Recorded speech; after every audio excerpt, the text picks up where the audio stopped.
Good evening, everybody. Welcome to Bluegrass Waterfowl Farm.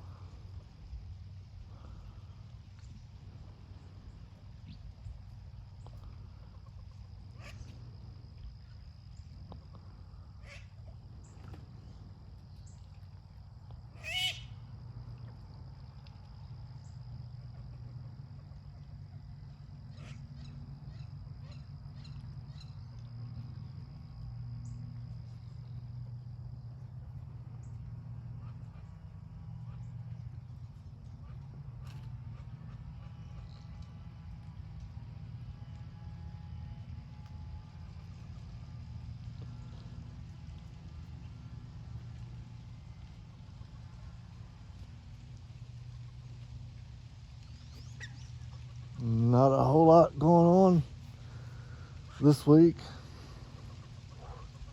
I know I keep saying that every week, but it's that time of the year where nothing's laying yet, and ain't really a whole lot to do. I got some work I need to do, but having to work overtime at my job, so I worked yesterday, so we ain't getting a whole lot of work done around here.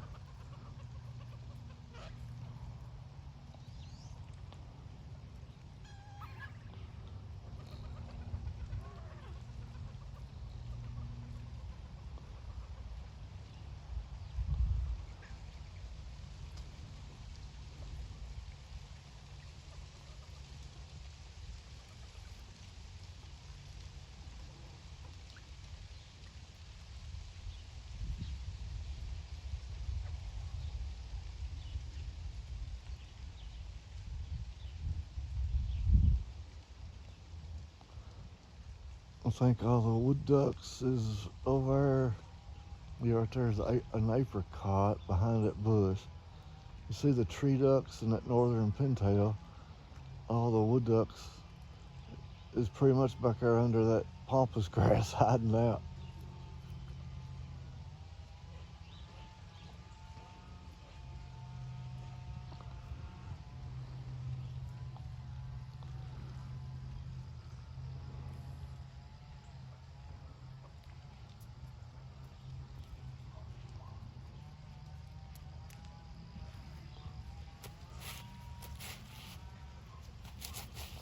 The Hottentots,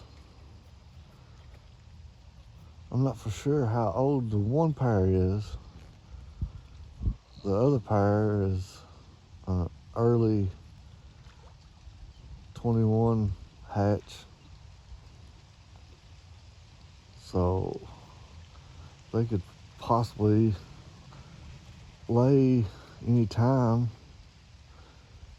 I'm really not expecting them to lay until spring, maybe. Being as I just got them a couple of weeks ago, I figured they'd have to get settled in.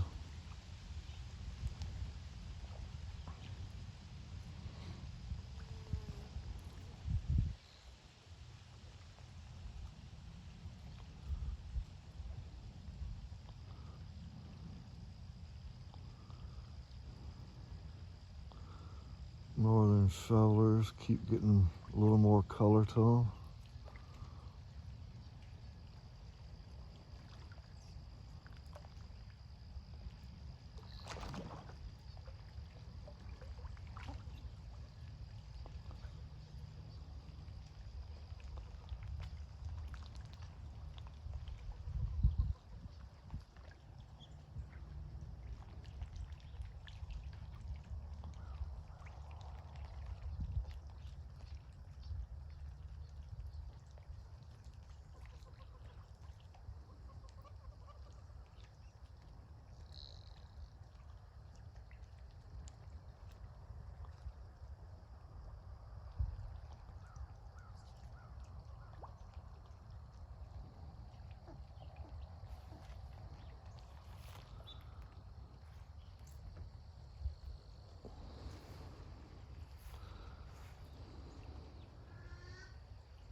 Like I said, the mandarins and the wood ducks is hiding out up yonder. We walk around here and see if they'll come out.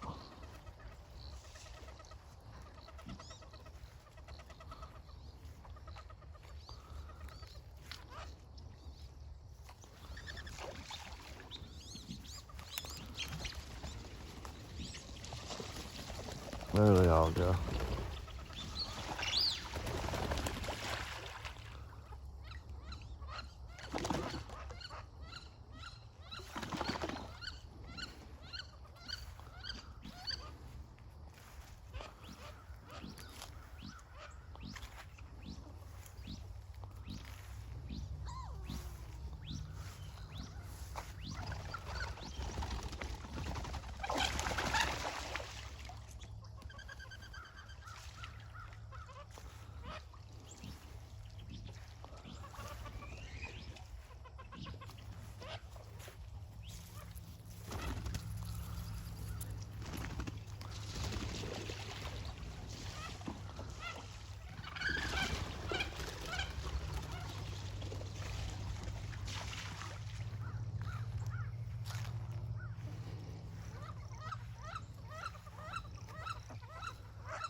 But everybody's still doing good so far. So one thing I'd like to talk about, I know we usually don't discuss nothing much without anything laying, but you see, of course, they make a mess. They got food scattered. But we, like I said, feed a bag of peas. You see they eat a bunch of them. I just fed earlier. And they're pellets with wild birdseed mixture. And then I feed a small bowl of floating catfish food. But one thing, I know some people only feed their birds, I guess, once a day. From what I've noticed, maybe. And I was just kind of wondering, if when it gets cold like this, do y'all still just feed once a day, or how do y'all go about doing that? We offer free choice, 24 hours a day. I fill this pan up with I got a 2.5 gallon bucket, and I almost fill it full. So I put about 2 gallon of food in there every morning, and then a bag of peas and the catfish food. And since it's got cold last week, they normally during the summertime they would eat maybe a half a pan or a little more. But I noticed that since it's got cold, every morning I come out here to feed, the pan is pretty much completely empty. It's got a little bit of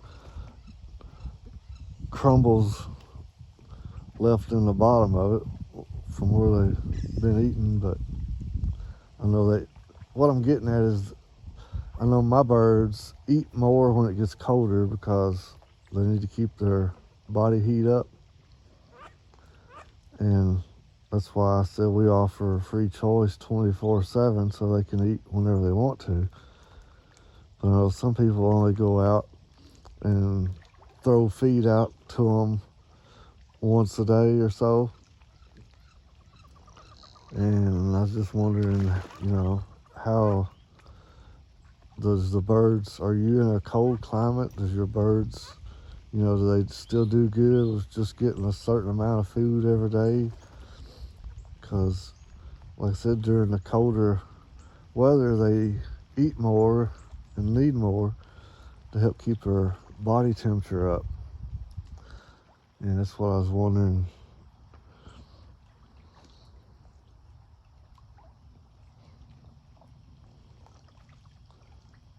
And we haven't been running the pump. Like I said, it's got a lot of feathers. I don't know if you can see it. I got a lot of feathers all over top of the water. So I'll probably turn it on here after a while or something and let it circulate a little. But we are going hopefully try to get it done next weekend maybe or so. But last year, if you remember some of my videos, it didn't get real cold here, but we did have a week or so of below freezing weather, and the pond got some ice on it. And we had a circle opened here around where the pump was pumping, but most of the backside over there was ice. So we do have another pump. I just got to get some, I think it's 2-inch. Yeah, 2-inch CPVC pipe and hook it up. Then we'll go ahead and put the other pump in here also. And when it starts getting down below freezing and the water starts freezing over, then I'm going to run both pumps, see if that'll help keep it more open, which we didn't have no issues last year. We did have divers, but I guess they're smart enough to know they don't need to be going under the ice. Hopefully they didn't last year. But anyway, we're going to get that other pump hooked up so we can run 2 of them if the water starts freezing. I'm sure it won't help the back side, but it'll keep more of the front side open here, coming up to their food, and then the other side over there.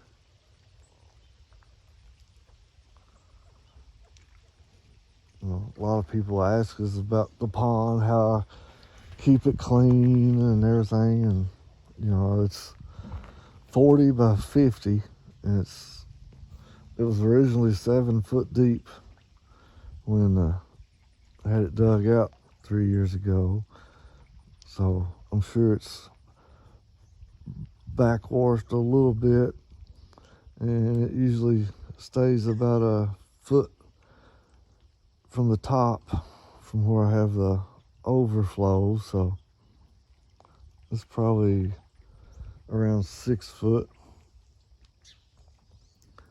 And but we don't do nothing to it as far as cleaning or nothing like that. It's just a natural clay bottom.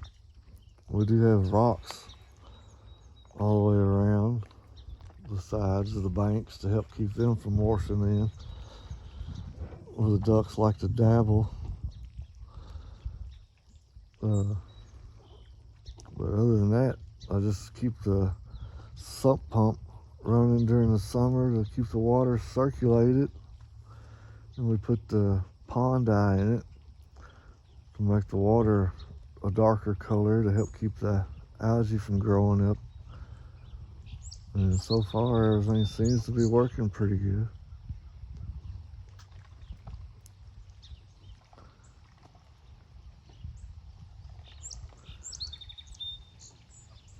There is some stuff I haven't ordered any. I might order some next year, but My dad's got a friend that lives in another state, and he's been raising waterfowl for just a little over 40 years. And his pond is pretty much the same size as mine. I think it's a little narrower and a little longer. Excuse me.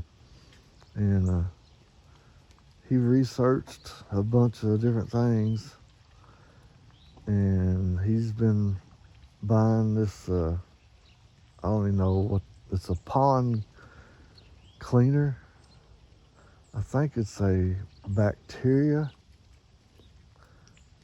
Don't hold me to that because I'm not 100%.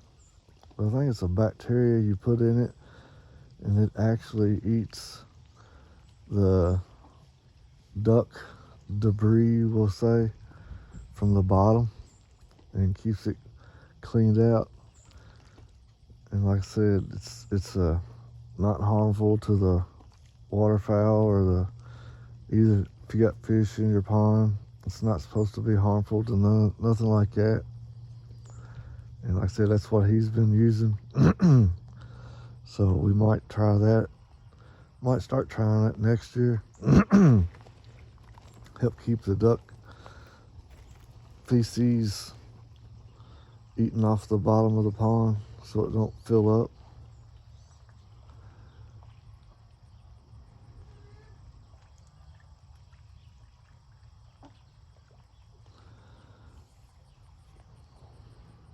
But that's about it, really. Just wanted to talk about that for a little while. And like I said about the food, if you're in a place where it gets cold, then your birds is probably going to need a little more food. We did get some rock put down one morning this week. Some river rock, brown river rock. I gotta go get another load because I still got this little spot right here. I didn't have enough. A couple of little spots right here I need to put some in. And then the other two big spots over there, I need to put some in.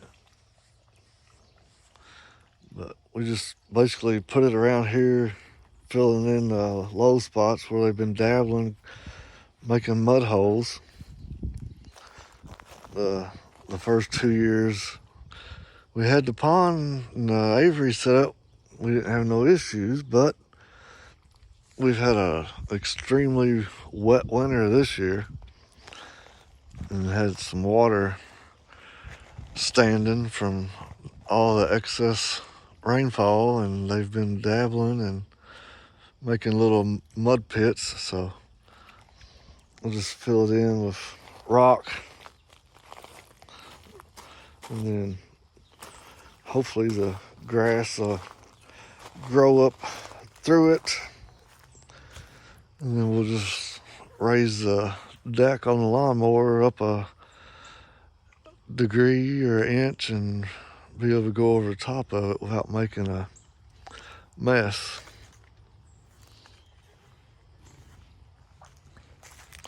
We been shipping out everything.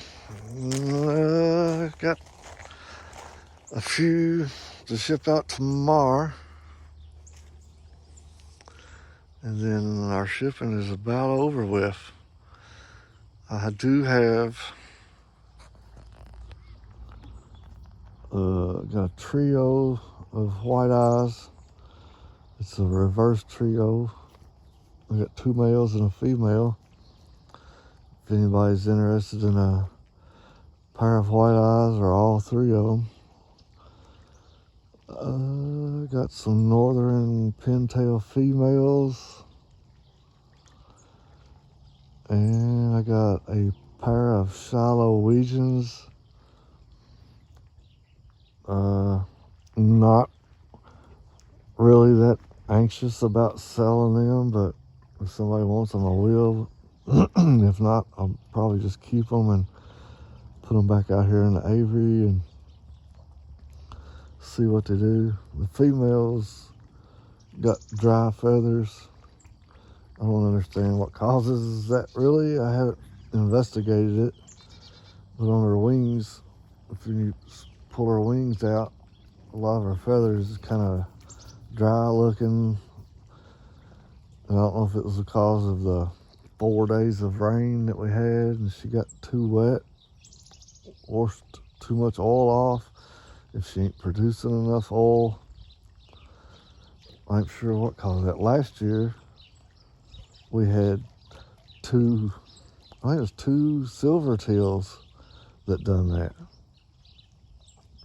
And then this year I had the Shiloh that's done that. So it's kind of weird. They all eat the same food. They're all in the same area, have access to water.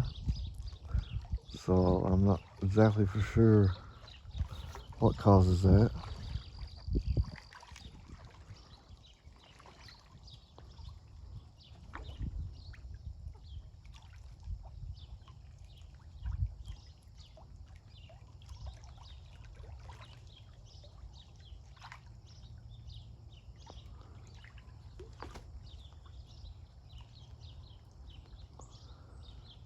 But anyway,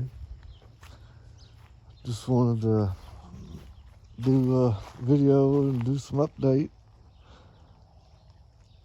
Any questions, comments, feel free to hit me up. We are on Facebook also, same name, Bluegrass Waterfowl Farm. Oh yeah, we did hit 700 subscribers on YouTube this week. And I want to say thank y'all for that. Appreciate that very much. You know, if you like our videos, share them and tell your friends, family, whatever, and hit the subscribe button. We appreciate it.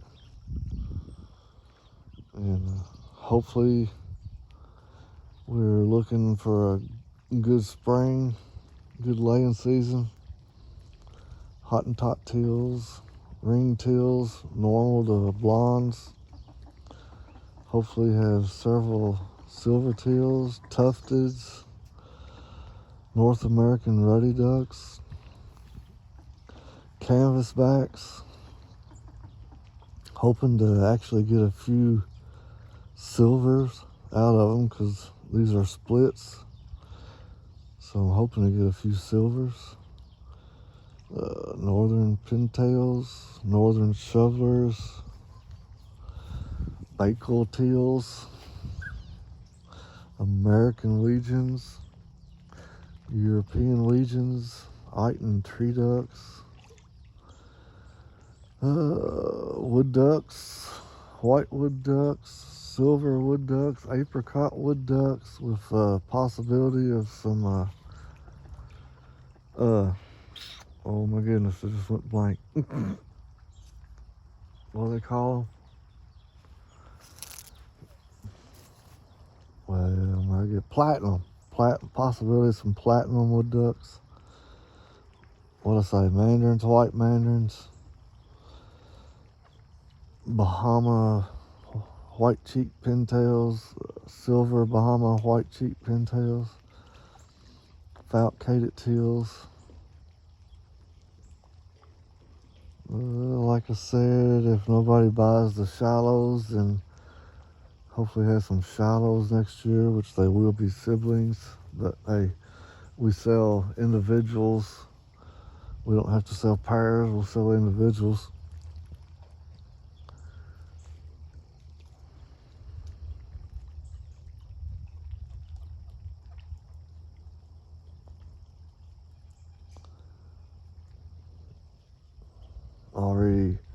Already making a few plans on changing up some stuff for 2022 to 23. I know the northern pintails, they'll probably be leaving next year is they didn't move too good this year, and I still got a few hens that ain't moving at all, so we're probably gonna let them go, and hoping to add about 3 pair of SMU next year.